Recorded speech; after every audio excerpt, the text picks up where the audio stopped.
할렐루야, 예수님의 사랑으로 성도 여러분을 사랑합니다. 지난 1999년 제가 처음 독일에 갔을 때 적응하기 가장 어려웠던 것은 언어였습니다. 독일에 대해서 까막눈이었던 저는 모든 것을 새롭게 배워야 했죠. 그 중에서도 어딘가를 가는 것이 참 힘들었습니다. 지도를 보고 가는 것도 만만치가 않았고 길을 물어보려고 해도 말이 안 되니 물어볼 수도 없었습니다. 그러니 누군가가 항상 옆에서 도와줘야 하는데 이 또한 편한 것은 아니었습니다. 그러던 중 획기적인 소식이 들렸습니다. 지도의 기능을 하는 내비게이션이 나왔다는 겁니다. 이것이야말로 하나님께서 우리 같은 선교사를 위해 예비하신 것이라고 생각해서 비싼 돈을 주고 서둘러 구입을 했습니다.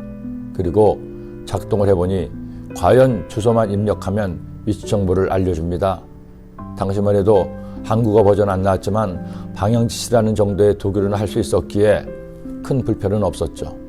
이제는 남의 도움을 받지 않아도 성도들의 집에 신방을 갈 수도 있고 가야 할 곳에 갈 수도 있으니 참 신기하고 좋았습니다.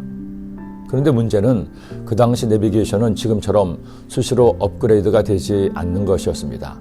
시외 지역으로 갈 때면 정보가 맞지 않아 이상한 길로 가기도 하고 그래도 설마하고 따라갔더니 웬 인적 드문 산길로 인도하기도 했습니다.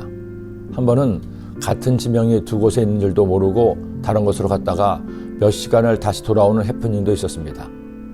그러나 지금 대한민국의 내비게이션은 그것도 매일 업그레이드되는 핸드폰상의 내비 앱은 그야말로 타의 추정을 불허합니다. 실시간의 교통 정보를 포함해서 공사 구간, 사고 구간까지도 알려주니 차량 운전자나 보행자나 내비 앱만 틀고 가면 어디든 갈 수 있는 신기한 시대가 된 것입니다. 오늘 말씀은 출애굽기의 마지막 장 말씀입니다.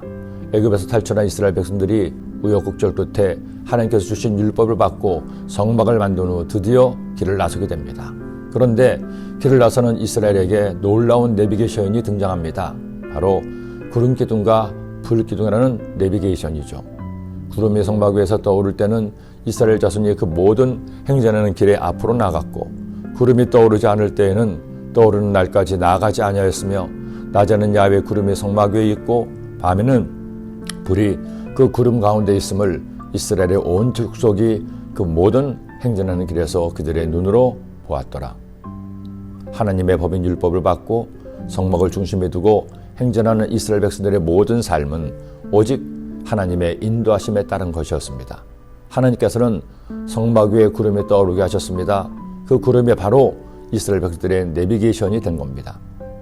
하나님께서는 백성들을 움직이게 하고자 하실 때에는 구름이 움직이게 하셨습니다. 백성이 머물러 있어야 할 때에는 구름도 머무르게 했습니다. 이스라엘 백성들은 그 구름을 통해 하나님이 원하시는 바를 깨닫고 하나님의 인도하심에 따라 가나안으로 행진했던 것이죠.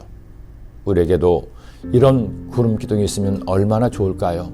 내가 살아가는 동안에 하나님께서 직접 내가 가야 할 길을 다 알려주시면 참 좋겠다는 생각을 해봅니다. 그런데 여러분, 사실은 우리에게 구름 기둥이 있습니다. 바로 말씀의 구름 기둥입니다. 우리가 하나님의 말씀대로 사는 것이 하나님이 원하시는 길이요 복받고 행복해지는 길입니다. 우리가 매일 나누는 하말하열의 말씀이 하루를 비추는 구름 기둥이 될 수 있습니다. 그리고 지금도 나와 함께 하시는 성령님께 주님의 뜻을 묻고 삶의 길을 걷는다면 주님이 우리의 가는 길을 인도하실 겁니다. 오늘도 그렇게 주님이 지시하시는 복된 길로 걷지 않겠습니까? 기도드립니다. 하나님 아버지, 말씀의 구름 기둥으로, 기도의 불기둥으로 주님의 인도하심 따라 매일매일 동행하며 사는 하나님의 자녀가 되게 하여 주옵소서. 예수님의 이름으로 기도드립니다.